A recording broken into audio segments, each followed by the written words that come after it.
स्वयंपाकात स्वादाची जान, डीएम मसाले तुमच्या घराची शान. छत्रपती शासन महिला गृह उद्योग कबनूर इचलकरंजी घेऊन येत आहेत अस्सल परंपरेची मराठमोळी चव म्हणजेच डीएम मसाले. मटन मसाला, चिकन मसाला, धणे पावडर, गरम मसाला, बिर्याणी मसाला, तिखट चवदार मसाले आणि चटणी म्हणजेच डीएम मसाले.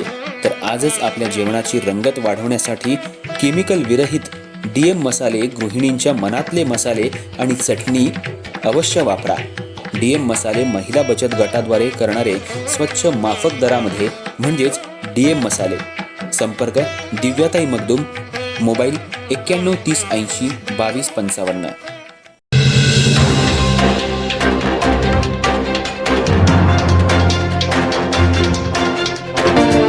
इचलकरंजी शहरामध्ये महासत्ता चौक परिसरात असलेल्या फिश मार्केटजवळ करन्सी बदलून देतो आणि गाडी खरेदीच्या बहाण्यानं 5 लाख रुपयांची पैशाची बॅग लंपास करण्यात आली होती. या अनुषंगानं रफिक सरकावस राहणार कोल्हापूर यांनी गावभाग पोलीस ठाण्यात 18 फेब्रुवारी रोजी गुन्हा दाखल केला होता. पोलिसांनी तपास करून आंतरराज्य टोळीतल्या 4 जणांना ताब्यात घेतलं असून आज त्यांना न्यायालयात हजर केलं असता न्यायालयानं चौघांना 4 दिवसांची पोलीस कोठडी सुनावली आहे. त्यांच्याकडून आणखी काही गुन्हे उघडकीला येण्याची शक्यता वर्तवली जाते. इचलकरंजी शहरात 5 लाख रुपयांची बॅग लंपास केल्याप्रकरणी गावभाग पोलीस ठाण्यात गुन्हा दाखल झाला होता. ही घटना 18 फेब्रुवारी रोजी घडली होती. कोल्हापूरमधील ट्रॅव्हल्स व्यावसायिक रफिक सरकावस यांना 18 फेब्रुवारी रोजी 5 लाख रुपये परदेशी करन्सी बदलून देतो आणि गाडी खरेदी स्वस्तात करून देतो असं सांगून इचलकरंजीतल्या महासत्ता चौक परिसरात असलेल्या फिश मार्केटजवळ बोलावण्यात आलं होतं. यावेळी येताना 5 लाख रुपये घेऊन ये असं सांगण्यात आलं होतं. यावेळी त्यांनी त्यांच्या घरी ठेवलेली 5 लाख रुपयांची बॅग सोबत आणली होती. यावेळी त्यांच्या हातातून हिसडा मारून ही बॅग लंपास करण्यात आली होती. या अनुषंगानं गावभाग पोलीस तपास करत होते. यातील फिर्यादी रफिक सरकावस यांना कोल्हापुरातील त्यांच्या एका रिक्षा चालकानं असाच प्रकार माझ्या बाबतीत घडला असल्याचं सांगितलं आणि एक महिला फॉरेन करन्सी बदलून देतो असं मला सांगत आहे अशी माहिती सरकावस यांना त्या रिक्षा चालकानं दिली. याची माहिती सरकावस यांनी गावभाग पोलीस ठाण्याच्या तपासी अधिकारी API पूनम माने यांना वारंवार दिली, पण यावेळी त्यांनी 2 दिवसांनी बघू असं उत्तर त्यांना दिलं. त्यामुळे तपासाला गती मिळाली नाही. सरकावस यांनी सरळ कोल्हापूर जिल्ह्याचे पोलीस अधीक्षक योगेश कुमार गुप्ता यांच्याकडे धाव घेऊन याची संपूर्ण माहिती दिली. त्यानंतर तपासाची चक्र हलली.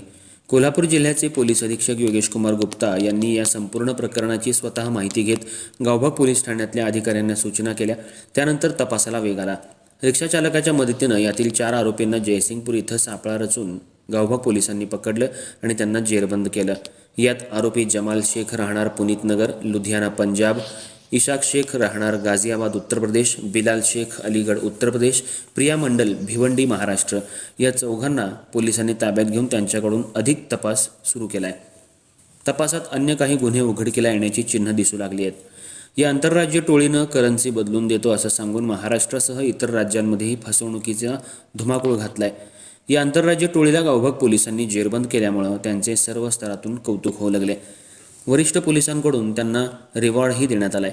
एकीकडे एवढा मोठा गुन्हा उघडकीला येत असताना फिर्यादी स्वतःहून जर पोलिसांना सांगत असेल की माझ्याकडे चोरी झालेल्या संदर्भात काही माहिती आहे, पण याकडे पोलिसांनी आणि तपासी अधिकाऱ्यांनी लगेच का दखल घेतली नाही, तपासामध्ये दिरंगाई का केली असा सवालही निर्माण झालाय. तपासी अधिकारी यांच्या विरोधात तक्रार करणार असल्याची माहिती फिर्यादी सरकावस यांनी दिली आहे. 4ही आरोपींना आज न्यायालयात हजर केलं असता न्यायालयानं त्यांना 4 दिवसांची पोलीस कोठडी सुनावली असून या आंतरराज्य टोळीनं महाराष्ट्र राज्यासह इतर राज्यांमध्ये करन्सी बदलून देतो असं सांगून भरपूर जणांना गंडा घातला असल्याची शक्यता आहे. वैशिष्ट्य म्हणजे हे सगळं फोनवर न बोलता एका मोबाईलच्या ॲपद्वारे बोलत असतात. प्रत्येक शहरामध्ये जाऊन माणसाची टेहळणी करून फॉरेन करन्सी बदलून देतं असं सांगून गंडा घालण्यात येतो आणि बॅगेला हिसडा मारून पळून जाण्याचा या आंतरराज्य टोळीचा पॅटर्न आहे. गावभाग पोलिसांनी हे मोडून काढले. जयसिंगपूरमधून या सर्वांना ताब्यात घेण्यात आलं असून ही कारवाई कोल्हापूर जिल्ह्याचे पोलीस अधीक्षक योगेश कुमार गुप्ता, अप्पर पोलीस अधीक्षक अण्णासाहेब जाधव, DYSP विक्रांत गायकवाड यांच्या मार्गदर्शनाखाली पोलीस निरीक्षक महेश चव्हाण, सहाय्यक पोलीस निरीक्षक पूनम माने, पोलीस कॉन्स्टेबल अनिल पाटील, फिरोज बेग, अमर शिरढोणे, संजय पुजारी यांनी हा गुन्हा उघड करायला मोठी मदत केली आहे. अधिक तपास पोलीस निरीक्षक पूनम माने करत आहेत.